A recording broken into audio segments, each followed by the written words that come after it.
Impressive कामगिरी करतोय साई पवार सुद्धा या स्पर्धेमध्ये.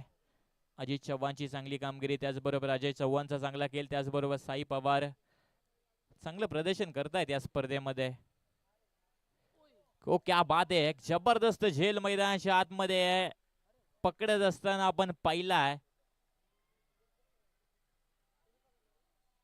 आणि बॅटर आता बाद होतो आहे. बाउंड्री लाईन वर धावत येत असताना शेवटपर्यंत बॉलवर नजर आणि एक चांगला झेल कंप्लीट केला लॉंग ऑन रिझन मध्ये.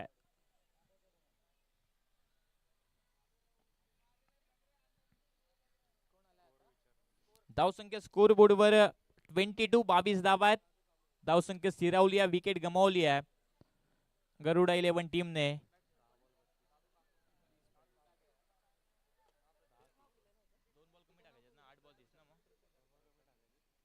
आठ बॉल मध्ये 30 धाब्यांची गरज आहे.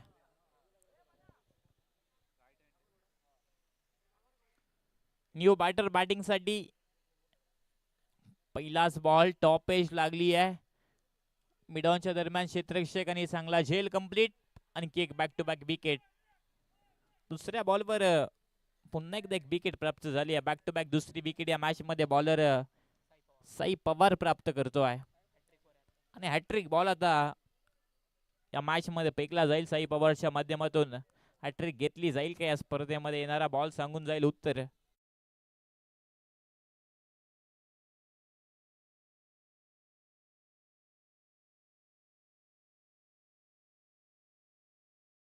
माध्यमातून हॅट्रिक साठी 501 रुपयाचं पारितोषिक. 4 बॉल कंप्लीट झाल्यात, 2 बॉल शिल्लक आहेत आणि हॅट्रिक बॉल आता मैदानाच्या आतमध्ये साई पवारचा न्यू बॅटर साठी.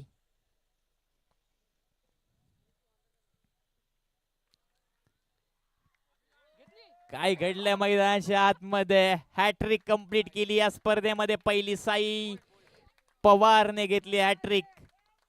You miss I will definitely hit, clean bold, दांडी गोल आणि फलंदाज बाद. आणि 501 रुपयाचा मानकरी ठरतोय साई पवार. स्वप्नीलजी किल्लारी यांच्या माध्यमातून 501 रुपयाचं पारितोषिक साई पवारला देण्यात येईल.